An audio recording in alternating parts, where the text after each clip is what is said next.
Well, it's been a great event. It's lovely to be here in person. You know, that hasn't been the case for quite some time.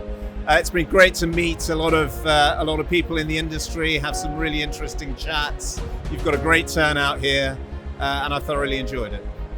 So this Arena International event is always a real highlight. By the way, the location is always really stunning, and you're able to really get a great audience together. And I think already the agenda in terms of topics, looking at the economy, looking at how technology can drive more efficiency and more advisor adoption, more client retention as well. And then also looking at the impact of ESG, looking at the impact of impact investing as well. I think that the topics in the agenda continue to be very varied and continue to be very complementary. Absolutely. I mean, we've been here a couple of times already, and it's a great event. You connect to great thought leaders, industry experts. It's always great for networking and discussion purposes. We learn, they learn. It's a great occasion for us. I'm a first-time visitor here, so I think it's very professionally organized. Technology works well. Good traction on the visitor side. Nice venue and good food. So, firstly, thank you very much for having me. Once again, an incredible audience, a real blend of different experiences, and getting those people in the room means that those messages can resonate and get out into that wider ecosystem.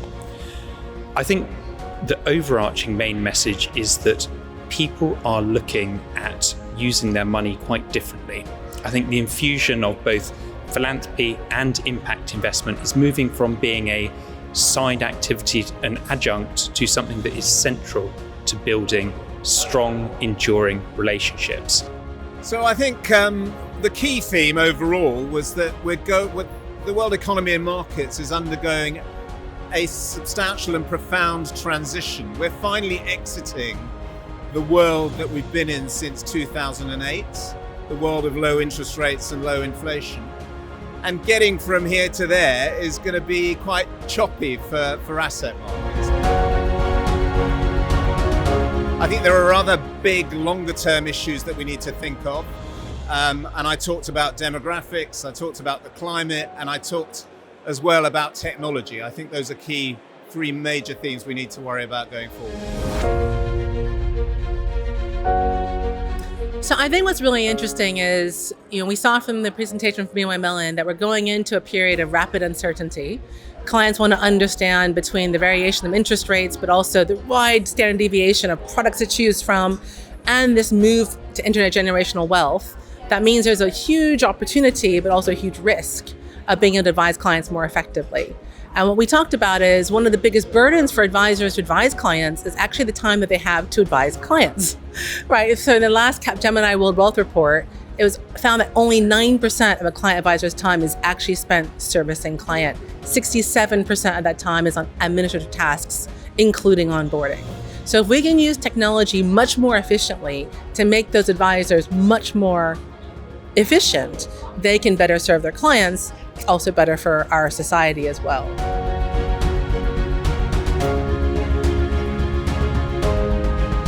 And maybe one last link is the power of AI, right? I think that what was shared was AI now has really come in the last 12 months to be a reality.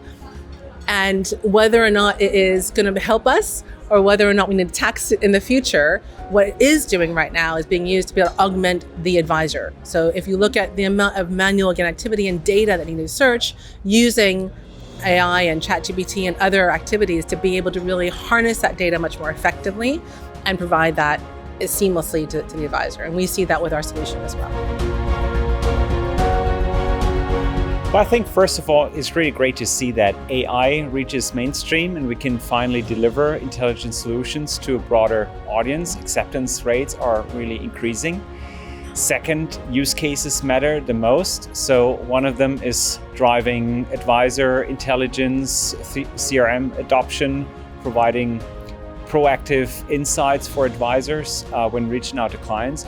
And third, also increasing personalization and improving investment products. I mean, in the end, the first key message is that climate change is relevant in the context of investment advice. It will lower investment returns, as proven by a Nobel Prize winning study, which has been published a while back, but Nobel Prize was won 2018, where it was outlined that GDP growth will be reduced as a result of increasing temperatures, and that again is a primary determinant for long-term investment returns. Hence, they will come down as well. Hence, we cannot extrapolate from the past into the future anymore, because climate change is here to stay.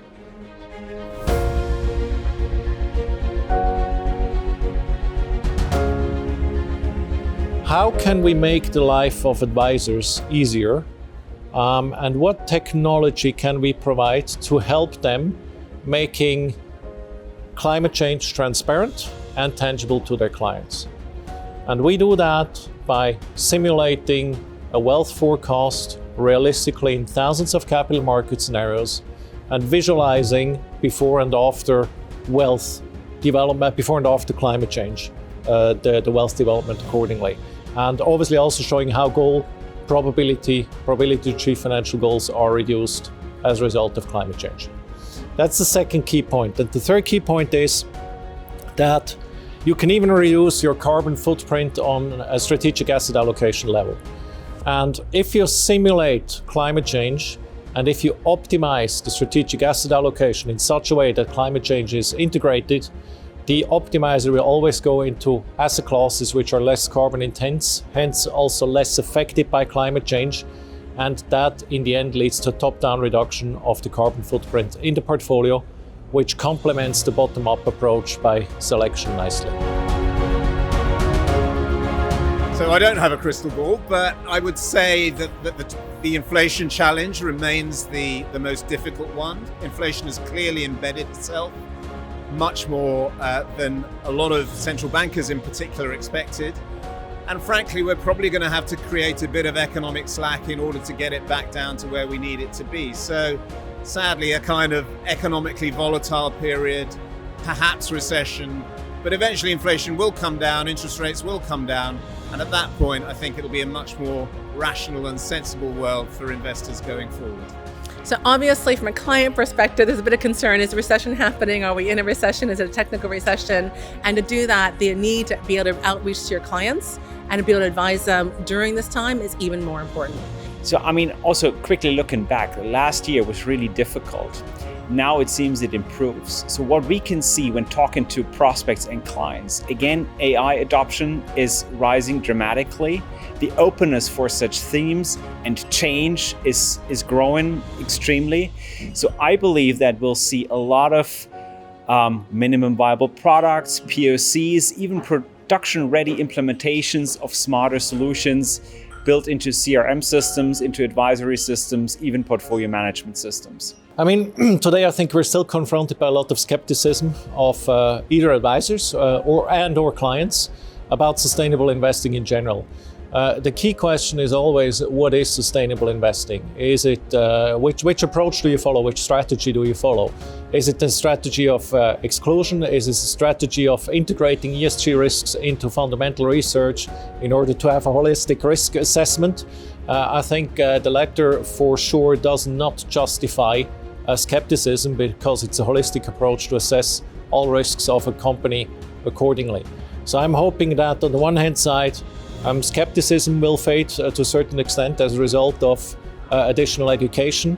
But I also see that huge wave of climate change and the concern and the simulation of that will gain more and more popularity. So I think that there's some really exciting foundational work which is already in place. There's a wonderful toolkit in the Sustainable Development Goals, which has been accepted by 195 countries around the world and is a great way of measuring impact, really thinking about how do you direct your assets towards something that's purposeful and meaningful.